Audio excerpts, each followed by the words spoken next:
श्रोते हो नमस्कार.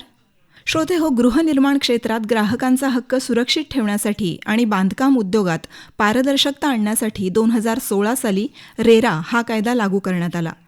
घर खरेदीधारकांना वेळेत घर मिळणं, प्रकल्पाची अचूक माहिती मिळणं आणि फसवणुकीपासून संरक्षण मिळणं हे या रेरा कायद्याचं मुख्य वैशिष्ट्य. पण कालपरत्वे यामध्ये झालेले बदल, याचा अंमल करत असताना येणारी आव्हानं आणि बांधकाम व्यवसायावर या कायद्याचा होणारा परिणाम याविषयी सविस्तर चर्चा करण्यासाठी आज आमच्या स्टुडिओमध्ये उपस्थित आहेत महारेरा कमिटीचे सहसमन्वयक श्रीयुत दिलीप पाटील. सांगली क्रीडाईचे सचिव म्हणूनही ते कार्यरत आहेत. सर नमस्कार.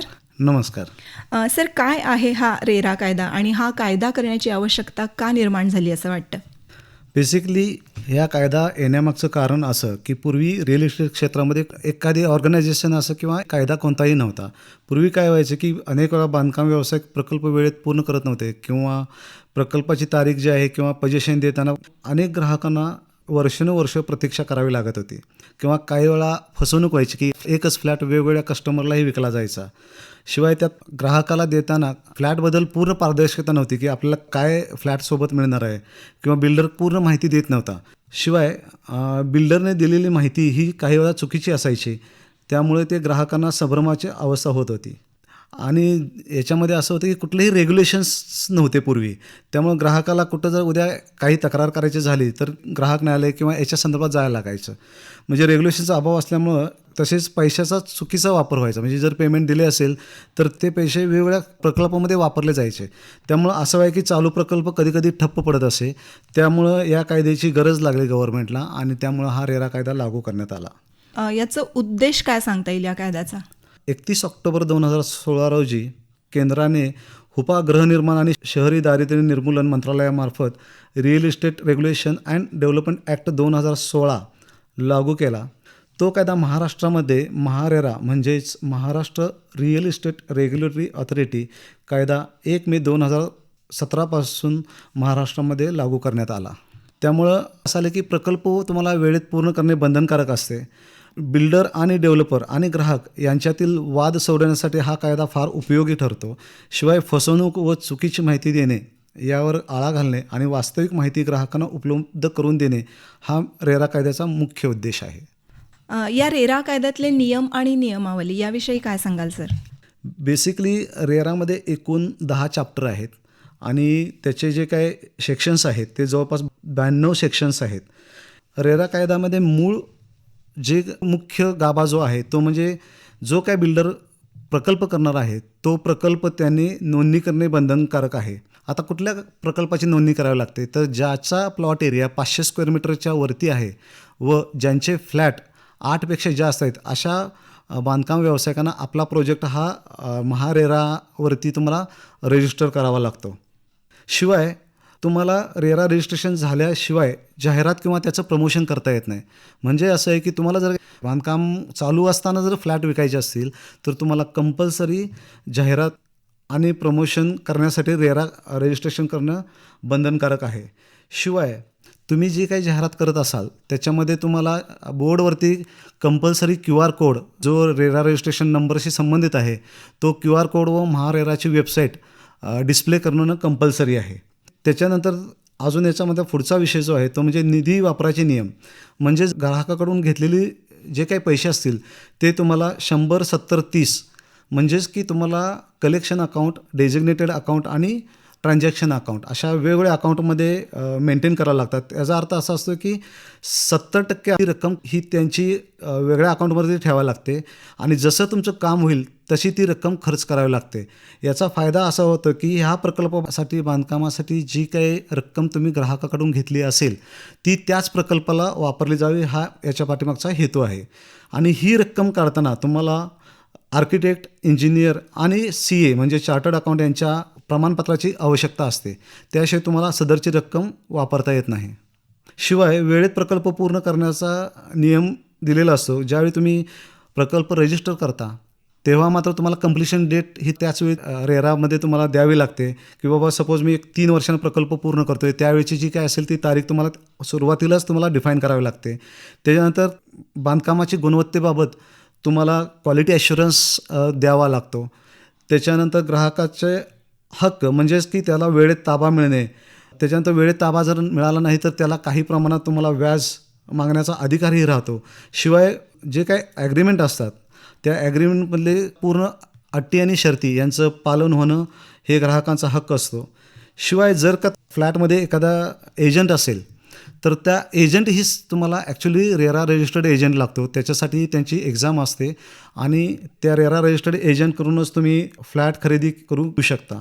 शिवाय रेराचा अजून एक खूप चांगला फायदा असा आहे की तुम्हाला जर काही तक्रार करायची असेल तर रेराचं तक्रार निवारण केंद्र असतं, ज्याला रेरा ॲफिल ट्रिब्युनल किंवा रेरा कन्सलेशन फोरम असे 2 ऑप्शन त्यांनी दिलेले आहेत, ज्याच्यामध्ये तुम्हाला बांधकाम व्यावसायिक आणि ग्राहक याच्यामधला जो काही वादविवाद असेल तो रेरा तुम्हाला त्याची तक्रार निवारण करून देते. जर सपोज रेरा करू शकलं नसेल तर तुम्ही वरच्या न्यायालयात जाऊ शकता. त्याच्यानंतर जर का तुम्ही प्रकल्पाची नोंदणी केली नसेल रेराकडे तर तुम्हाला काही प्रमाणात दंडही होऊ शकतो, कारण नोंदणी केल्याशिवाय विकू शकत नसतात. त्यामुळे नोंदणी न केल्यास आणि असे प्रकल्प जर सापडल्यास त्याच्यामध्ये इस्टिमेटेडच्या 5% to 10% तुम्हाला त्याच्यामध्ये पेनल्टी लागू शकते. डिपेंड अपॉन त्याची केस त्याच्यावरती पेनल्टी असते. आणि सर्वसाधारण महारेराचे जे काही नियम आहेत ह्याची पूर्ण माहिती, त्या बांधकाम प्रकल्पाची पूर्ण माहिती ही महारेराच्या पोर्टलवरती दिलेली असते. पूर्णपणे ती सार्वजनिक करणे बंधनकारक असते. जर का तुम्हाला प्रकल्प तुमचा जर वेळेत पूर्ण होत नसेल तर तुम्हाला खरेदीदाराची संमती घेऊन सदरचा प्रोजेक्ट एक्सटेन्शनसाठी तुम्ही देऊ शकता, पण त्याच्यासाठी 51% ग्राहकांच्या खरेदी केलेल्या ग्राहकांची तुम्हाला संमती घेणे आवश्यक आहे. या सर्वसाधारण बाबी रेरामध्ये आल्यामुळे याच्यामध्ये पारदर्शकता आलेली आहे. शिवाय एक प्रकारचे ग्राहकांना संभ्रमावस्था होती, ते पूर्णपणे सदरचा पोर्टल वापरत असल्याने पूर्णपणे ते संभ्रमावस्था निघून जाते, कारण त्याच्यावरती तुम्हाला स्टडी करता येतो. रेरामध्ये कोण कोण नोंदणी करू शकतं? रेरामध्ये सर्वसाधारण नोंदणी जे काय करू शकतात त्याच्यामध्ये बांधकाम व्यावसायिक जे 500 स्क्वेअर मीटरच्या वरती ज्यांचे प्लॉट एरिया आहेत आणि 8 फ्लॅटच्या वरती ज्यांचे फ्लॅट आहेत आणि ज्यांना परिपूर्ती प्रमाणपत्र म्हणजे ऑक्युपन्सी सर्टिफिकेट मिळण्यापूर्वी जर काय विकायचे असतील फ्लॅट आपले तर त्यांना रजिस्टर करावं लागतं. जे एजंट आहेत ज्यांना रेरा रजिस्टर्ड एजंट म्हणून काम करायचं असेल अशा एजंटनासुद्धा तुम्हाला महारेरामध्ये स्वतःचं सर्टिफिकेट काढून घ्यावं लागतं. त्याच्यानंतर जे लेआउट विक्री करतात, जर ते प्राथमिक मंजुरीमध्ये जर काही लेआउट म्हणजे प्लॉट असतील, प्लॉट धारक असतील, त्यांना विकत असतील तर त्यांनासुद्धा रेरामध्ये रजिस्ट्रेशन करणं बंधनकारक आहे. आता कोणासाठी हा रेरा लागू होऊ शकत नाही, याचा अर्थ असा असतो की ज्यांचं बांधकाम जो 500 स्क्वेअर मीटरच्या वरती जरी असेल आणि तो स्वतःच्या पैशाने किंवा स्वतः फंड लावून जर का बांधकाम पूर्ण करत असेल आणि त्याची बांधकाम परिपूर्ती घेऊन म्हणजेच ऑक्युपन्सी सर्टिफिकेट घेऊन जर का तो विकत असेल तर त्याला रेरामध्ये रजिस्ट्रेशन करण्याची गरज नाही. किंवा लेआउटमध्ये सुद्धा अंतिम मंजुरी घेऊन जर प्लॉट विकत असतील तरीसुद्धा त्यांना रेरामध्ये रजिस्ट्रेशन करणे गरजेचं नाही. सर्वसाधारण याबाबत रेराकडे अशा पद्धतीचे रजिस्ट्रेशन होते. आता या रेरा अंतर्गत जी प्रकल्प नोंदणी करायची आहे बांधकाम व्यावसायिकांना, तर त्यांना तिथं कोणती माहिती द्यावी आणि कुठली कुठली कागदपत्रं आवश्यक असतात? रेरा अंतर्गत प्रकल्प नोंदणीसाठी बिल्डरांना जी काही माहिती लागते ते सर्वसाधारण बेसिकपासून पूर्ण माहिती लागते. म्हणजे बेसिक बिल्डरांचं PAN card, Aadhaar card, mobile number, email ID, त्याच्यानंतर त्यांचे पार्टनरशिप फर्म असेल तर पार्टनरशिपचा पॅन कार्ड लागतं. शिवाय त्यांचे पासपोर्ट साईज फोटो लागतात. कंपनी असेल तर सर्व पार्टनरचे फोटो आणि त्यांची पूर्ण माहिती, प्रत्येक डायरेक्टर किंवा पार्टनरची माहिती तुम्हाला अपलोड करणे गरजेचे असते. शिवाय जर का तुम्ही प्लॉट खरेदी केला असेल तर त्याचे प्रॉपर्टी कार्ड शिवाय त्याचे खरेदीपत्र अपलोड करणे कंपल्सरी आहे. शिवाय जर का तुम्ही प्लॉट खरेदी केला नसेल पण जर डेव्हलपमेंट ॲग्रीमेंट केला असेल किंवा विकसन करण्यासाठी घेतला असेल तर डेव्हलपमेंट ॲग्रीमेंट शिवाय त्या लँडधारकांचे जे काही ओनर आहेत, लँड ओनर, त्यांची ही पूर्ण माहिती तुम्हाला याच्यामध्ये अपलोड करावी लागते. शिवाय जो काय बांधकाम परवाना मंजूर झाला असेल, महापालिकेकडून मंजूर झाला असेल किंवा नगरपालिकेकडून मंजूर झाला असेल किंवा टाउन प्लॅनिंग डिपार्टमेंटकडून मंजूर झाला असेल तर तो सदरचा बांधकाम परवाना, त्याचं सँक्शन प्लॅन हा तुम्हाला अपलोड करावा लागतो. शिवाय तुम्ही ज्या काय ॲम्युनिटीज देणार आहात, म्हणजे फॉर एक्झाम्पल तुम्ही याच्यामध्ये पाण्याची सुविधा काय देणार आहात, फायरची सुविधा काय देणार आहात, सोलर देणार आहात का, किंवा इतर काही ॲम्युनिटीज तुम्ही क्लब हाऊस किंवा गार्डन डेव्हलपमेंट, वॉकिंग ट्रॅक, जी काही एक्स्ट्रा ॲम्युनिटीज तुम्ही देणार असाल त्याचा पूर्ण तपशील तुम्हाला सुरुवातीलाच त्याच्यामध्ये भरावा लागतो. शिवाय आपण जे काही विक्री करणार आहोत फ्लॅट त्याची रेरा कार्पेट एरियाही तुम्हाला त्याच्यामध्ये अपलोड करावी लागते. शिवाय तुमच्या फ्लॅटची संख्या किती आहे, तुमचे बाल्कन्या किती आहेत, टेरेस किती आहे, पार्किंग किती आहेत, याच्याबद्दलची तुम्हाला माहिती त्याच्यामध्ये अपलोड करावी लागते. शिवाय विक्रीसाठी तुमच्याकडे पार्किंग किती आहेत आणि ओपन पार्किंग किती आहेत याच्याबद्दलची ही पूर्ण माहिती आपल्याला रेरामध्ये अपलोड करावी लागते. शिवाय मगाशी सांगितल्याप्रमाणे रिअल इस्टेट एजंट जर असतील तुमच्याकडे, ज्याला आजकाल चॅनल पार्टनर ही शब्द आहे, तर असे जर काही एजंट असतील तर तुम्ही त्या एजंटचीही माहिती त्याच्यामध्ये देऊ शकता. शिवाय स्ट्रक्चरल इंजिनियर, आर्किटेक्ट, कंत्राटदार आणि CA म्हणजेच चार्टर्ड अकाउंट जे तुमच्या प्रकल्पाशी संबंधित आहेत, ज्याचे तुम्ही सर्टिफिकेशन देता, त्यांची पूर्ण माहिती म्हणजे त्याचे नाव, license number, address, mobile number आणि ईमेल ID हे तुम्हाला त्याच्यामध्ये रजिस्टर करावे लागते. आता याच्यामध्ये पण कसं असतं की 2 तुम्हाला CA लागतात. एक म्हणजे फॉर्म 3साठी म्हणजे रेग्युलर जे काय आपण क्वार्टरली अपडेट करतो त्याच्यासाठी तुम्हाला फॉर्म 3चा CA वेगळा आणि फॉर्म 5साठीचा ज्याला आपण ऑडिट रिपोर्ट म्हणतो त्याच्यासाठीचा CA वेगळा असे तुम्हाला द्यावे लागतात. शिवाय तुम्ही वेळेत प्रोजेक्ट पूर्ण करणार आहात म्हणून तुम्हाला ₹500च्या स्टॅम्पवरती ॲफिडेविट द्यावं लागतं, ज्याच्यामध्ये तुम्हाला कंप्लिशन डेट कंपल्सरी द्यावं लागते. शिवाय तुम्ही बँक अकाउंट जे मेंटेन करणार आहात, डेजिग्नेटेड बँक अकाउंट, त्याच्याबद्दलचं ॲफिडेविट तुम्हाला द्यावं लागतात, कारण याच्यामध्ये सदरची रक्कम तुम्ही दुसरीकडे कुठेही वापरणार नाही याच्याबद्दलचं ते ॲफिडेविट असतं. शिवाय कुठल्याही बँकेचं लोन असेल, जे काही इनसिक्युअर लोन असेल किंवा सिक्युअर लोन असेल, ते सुद्धा तुम्हाला एन्कम्बरन्स सर्टिफिकेटमध्ये तुम्हाला द्यावं लागतं. आजकाल एक नवीन काही अपडेट केले पोर्टल, त्याच्यामध्ये बँकेच्या मॅनेजरची सही शिक्का असतो आणि ते 3 अकाउंट जे असतात त्याच्याबद्दलचं माहिती जे असते ते फॉर्मॅट B सुद्धा तुम्हाला अपलोड करायला लागतो. शिवाय रेराने एक नवीन धोरण चालू केलं आहे की जी काही आपण बांधकाम परवाना मिळते आपल्याला किंवा बांधकाम परिपूर्ती प्रमाणपत्र ज्याला आपण म्हणतो की कंप्लिशन सर्टिफिकेट, तर तो व्हेरिफिकेशनसाठी तुम्हाला सदरच्या महापालिकेतून किंवा नगरपालिकेतून तुम्हाला रेरा ऑफिसला मेल करावा लागतो. त्यासाठी महारेराने वेगवेगळे मेल ID दिलेले आहेत आणि ते सदरच्या महानगरपालिकेतून व्हेरीफाय करून त्याच मेल ID वरून रेराच्या मेल ID वरती तुम्हाला व्हेरिफिकेशनसाठी मेल करावा लागतो. जेव्हा ते व्हेरिफिकेशन करतं रेरा तेव्हाच तुम्हाला सर्टिफिकेट इश्यू करतं. आर्किटेक्टचा सर्टिफिकेट असतो ज्याच्यामध्ये तुमचा कामाचा प्रोग्रेस दर 3 महिन्यांत तुम्हाला द्यावाचा असतो. त्याच्यानंतर इंजिनिअरचं सर्टिफिकेट असतं ज्याच्यामध्ये किती खर्च झाला सदरच्या प्रोजेक्टवरती ते असतं. आणि फॉर्मॅट 3 म्हणजे CAचं एक सर्टिफिकेट असतं ज्याच्यामध्ये तुम्ही जेवढी खर्च झालेली रक्कम टोटल प्रोजेक्टसाठी, ज्याच्यामध्ये प्लॉट घेण्यापासून महापालिकेला भरलेले पैसे, तुम्ही एखादे प्रोजेक्ट लोन घेतला असेल तर त्याचं व्याज, तुम्ही TDR घेतली असेल तर त्याची रक्कम, असा पूर्ण कामाचं खर्चाचा तपशील हा सदरच्या सर्टिफिकेटमध्ये असतो आणि तो पूर्ण तपशील तुम्हाला त्याच्यामध्ये अपलोड करावा लागतो. अच्छा. आता हा रेरा कायदा 2016 पासून कार्यान्वित करण्यात आला, तर हा कायदा लागू होण्यापूर्वी आणि हा कायदा लागू झाल्यानंतर सुद्धा बांधकाम व्यवसायामध्ये काय बदल झाले असं वाटतं? रेरा कायदा लागण्यापूर्वी आणि नंतर याच्यामध्ये खूप बदल झाले आहेत. रेरा कायद्यापूर्वी तुम्हाला सांगितल्याप्रमाणे की पूर्वी जे काही फसवणूक व्हायची ग्राहकांची किंवा ज्याच्यामध्ये ग्राहकांना दाद मागण्यासाठी खूप वेळ लागायचा, कारण ते कुठल्या न्यायालयात येते, दिवाणी होते का फौजदारी होते किंवा ते ग्राहक न्यायालयात जायला पाहिजे, असे बरेच विषय त्याच्यामध्ये होते. त्यामुळं त्या कायद्याचा कुठंतरी ग्राहकांना पूर्ण फायदा होत नव्हता. पण रेरा हा बांधकाम व्यवसायासाठी प्युअरली त्याच्यासाठी काढल्यामुळे हा कायदा लागू होण्यापूर्वी म्हणजे 2017 पूर्वी नियमांची अजिबात अस्पष्टता होती. याच्यामध्ये रिअल इस्टेटसाठी एकसंध असा कुठलाही कायदा नव्हता. त्यामुळे प्रत्येक राज्यात वेगवेगळे नियम असल्यामुळे ग्राहकांना न्याय मिळणे कठीण होत असे. शिवाय ठरलेल्या वेळेत प्रकल्प पूर्ण न होणे हे खूप सामान्य होतं. विकसकाकडून डेडलाईनचा वारंवार वाढवल्या जायच्या की मी आता देतोय, 2 वर्षांनी देतोय, 2 महिन्यांनी देतोय. त्याच्यानंतर माहितीची पारदर्शकता फार कमी होती. म्हणजे प्रकल्पाची खरी स्थिती, नकाशा मंजुरी, परवानग्याबाबत ग्राहकांना पूर्ण माहिती मिळत नसे किंवा जाहिरातीमध्ये चुकीची जाहिरात करणे, त्यामुळे अपूर्ण माहिती ग्राहकांना दिली जायची. ग्राहकाच्या पैशाचा पूर्णपणे गैरवापर केला जायचा. म्हणजे थोडक्यात काय की एका प्रकल्पातून मिळालेले पैसे दुसऱ्या प्रकल्पात वळवला जायचा. त्यामुळे मूळ प्रकल्प थांबत असे किंवा त्याला डिले होत असेल, हा विषय होता.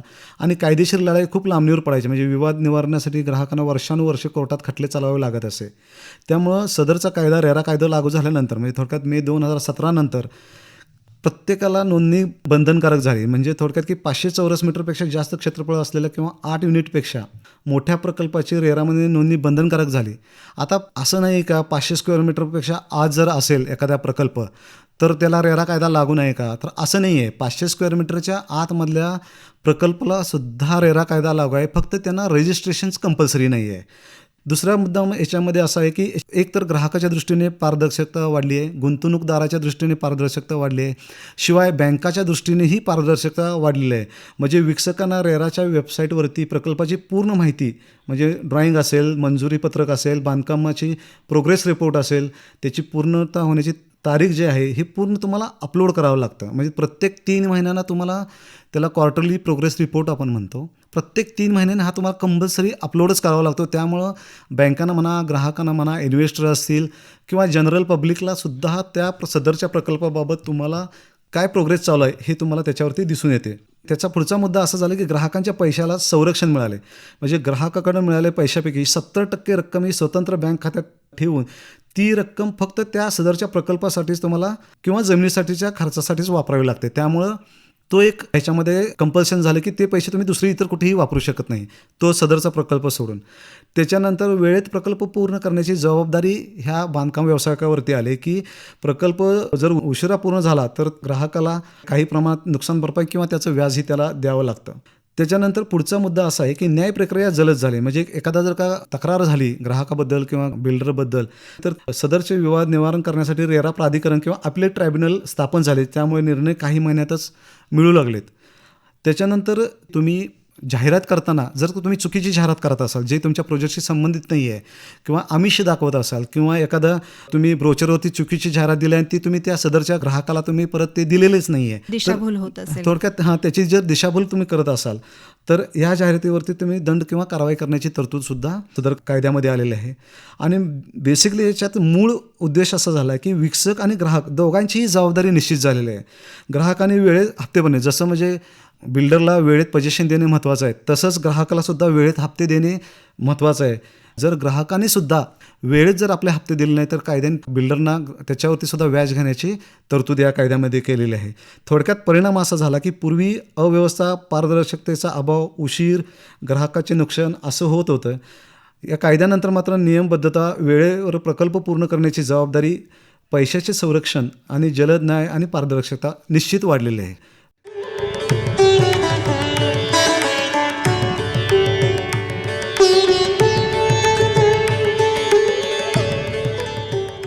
महारेरा कमिटीचे सहसमन्वयक आणि सांगली क्रीडाईचे सचिव दिलीप पाटील यांची वरदा हसबनीस यांनी घेतलेली मुलाखत आपण ऐकलीत. आज या मुलाखतीचा पहिला भाग प्रसारित करण्यात आला. आज या कार्यक्रमात रेरा कायदा म्हणजे काय, तो तयार करण्याची आवश्यकता का निर्माण झाली, या कायद्याचा उद्देश, तसंच रेरा पोर्टलवर बांधकाम व्यावसायिकांनी कोणकोणती माहिती अपलोड करणं आवश्यक आहे याविषयीची माहिती आपण ऐकलीत. या मुलाखतीच्या दुसऱ्या भागात ऐकूया हा रेरा कायदा लागू होण्यापूर्वी आणि नंतर झालेले बांधकाम व्यवसायातील बदल, या कायद्याचा सामान्य ग्राहकाला होणारा फायदा, बांधकाम व्यावसायिकांबाबत होणाऱ्या तक्रारीविरुद्ध दंडाची तरतूद, बांधकाम व्यावसायिक आणि ग्राहकांमधलं नातं कसं पारदर्शी असावं आणि रेरा पोर्टलवरती कोणकोणती माहिती आपण पाहू शकतो. जरूर ऐका या मुलाखतीचा दुसरा भाग येत्या गुरुवारी सकाळी 9:10 उद्योग जगत या कार्यक्रमात. आणि आता आजच्या कार्यक्रमात मला निरोप द्या. नमस्कार.